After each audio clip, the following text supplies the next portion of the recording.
Is it possible that our human species is evolving or will evolve in the next future, in the future? That's a good question, and it's one I hear a lot. Are we still evolving? Well, here's what you need for evolution to take place. Two things. One is you need variation within a species. Okay, look around. We've got one species in here. There's a lot of variation: height, weight, hair color, skin color, eye color, blood type. So we have plenty of variation in our species. And the second thing you need is differential reproductive success, meaning some people will leave more children than others. This will tell you exactly how old I am. In a couple weeks, I'm going to go to my 40th high school reunion. And I've been emailing and corresponding with some of my old high school classmates. I have 2 kids. A couple of my friends have 3. I've found over the internet a couple who have none, and one of my classmates has 12. That is what I would call differential reproductive success. And what that means is we've got variation, we've got differential reproductive success. That's all you need for evolution. Now, can I predict where evolution is taking us? The answer is no. Evolution is an inherently unpredictable process. But evolution clearly is going to continue on our species, even though science has enabled us to sort of manipulate our own evolution to some extent. And I wouldn't be so bold as to predict how that will end up. But evolution is clearly going to continue. Okay, let's see. Where's the young lady right here? Do you think it is likely that eventually another species will come to be the dominant species instead of humans? That's a good question. In other words, how long are we going to occupy this planet? I grew up in the 1950s, and when I went to school, we had air raid drills. And we had to go under our desks and duck and cover because we thought the Russians were going to come over and bomb us any moment. And therefore, in popular fiction, even on television, people speculated about our species through nuclear war, bombing ourselves into extinction. Unfortunately, that's still a possibility. Let me speak, however, strictly, not as a politician, but strictly as a biologist. The average duration for a mammalian species, for a mammal, in the fossil record, according to a paleontologist at the University of Chicago named Jack Sepkoski, is 2.6 million years. Our species has been on this planet, depending on when you trace the ancestry of our species, probably about a million and a half years. So far, we've got about 1 million years to go to reach the average length of a mammalian species. But that same study of the fossil record says that no mammal species has survived unchanged for more than 5 or 6 million years. So as a biologist, what I would say is the way of all species is emergence through evolution and extinction. Might that occur to us? It might. I have a feeling you and I will not live to see it, but predicting the future, except by reference to the fossil record, is always pretty dangerous. Okay, right there. You said before that about the chromosome that's inactive in humans. I don't think I said anything about an inactive chromosome. Well, about the fused chromosome, Right. Right, sorry. And what part did that play in our development? The answer might surprise you. Probably none.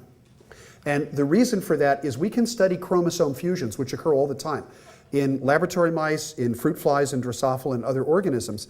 And for the most part, the fusing of 2 chromosomes together doesn't have a very profound genetic effect. So the fusing of primate chromosomes 12 and 13 to produce human chromosome number 2 probably had very little to do with what makes us human. In other words, when you actually line up the primate chromosomes 12 and 13 with ours, you find that most of the genes match. And the fusion site really has very little influence on gene expression. So very often when I talk about that, someone will get up in the audience and challenge. It's not what you did, but someone will get up in the audience and challenge and say, how could the fusion of 2 chromosomes change a chimpanzee into a human being? And the answer is, it can't. But this is simply a fortuitous, a lucky genetic rearrangement that occurred in the line that led to us that enables us to look at our own DNA and see where it came from.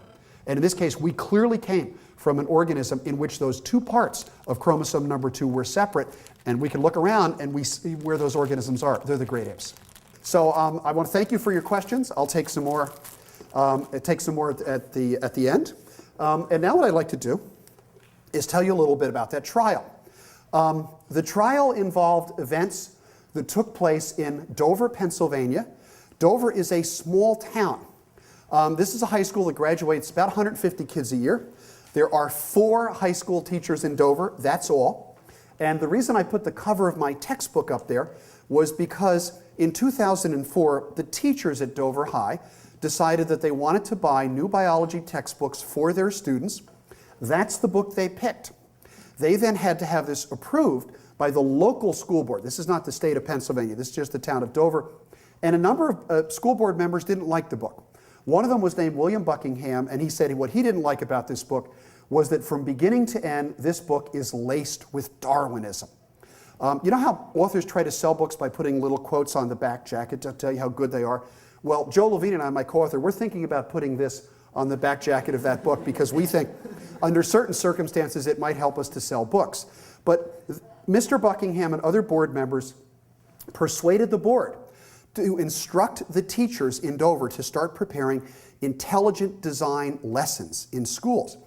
As this case moved along, an awful lot of people said, wait a minute, this isn't a scientific issue the board is pushing, this is a religious issue.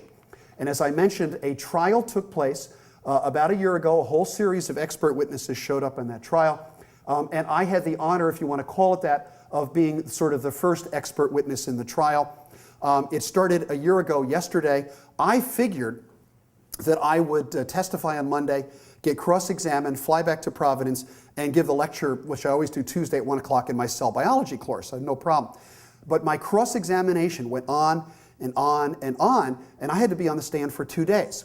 So I emailed this article from Science Magazine to all the students in the class so they'd understand the reason I had to cancel Tuesday's lecture wasn't because I was on a ski trip or vacation, but I was actually tied up in court, and they thought that was okay. I emailed them the link to the report about my testimony in the New York Times. They thought that was okay. But I have to tell you, they were not really impressed until they saw that the trial was being reported in what is, for you, I'm sure, and for today's college students, the ultimate news source. And that turned out to be The Daily Show.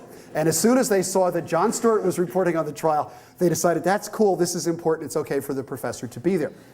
The trial lasted more than 7 weeks. As one person pointed out, in fact, it was the judge who pointed this out, the trial lasted 40 days. Think about that. And that's how, and then the judge had to render his decision. And the decision, which came out in December of last year, was a stinging rebuke of intelligent design. It simply slapped down the Board of Education. It was an extraordinary decision, and it's well worth reading. The case is actually called Kitzmiller, K-I-T-Z Miller. That was the name of the lead plaintiff, Tammy Kitzmiller, K-I-T-Z Miller, Kitzmiller v. Dover. You can find it on Google very easily. The decision is extremely easy to read.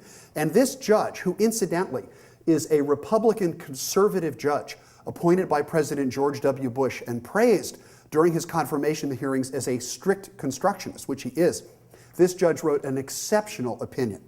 Now, what happened in the trial was remarkably interesting, and there were many cartoons. You can't take pictures in federal court. This is the New Yorker's caricature of a fellow named Michael Behe who testified in defense of the school board being cross-examined.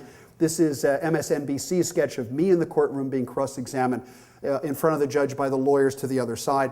And the key in the trial was making the case for evolution. And I wanted to have a few things to say about exactly how we did that.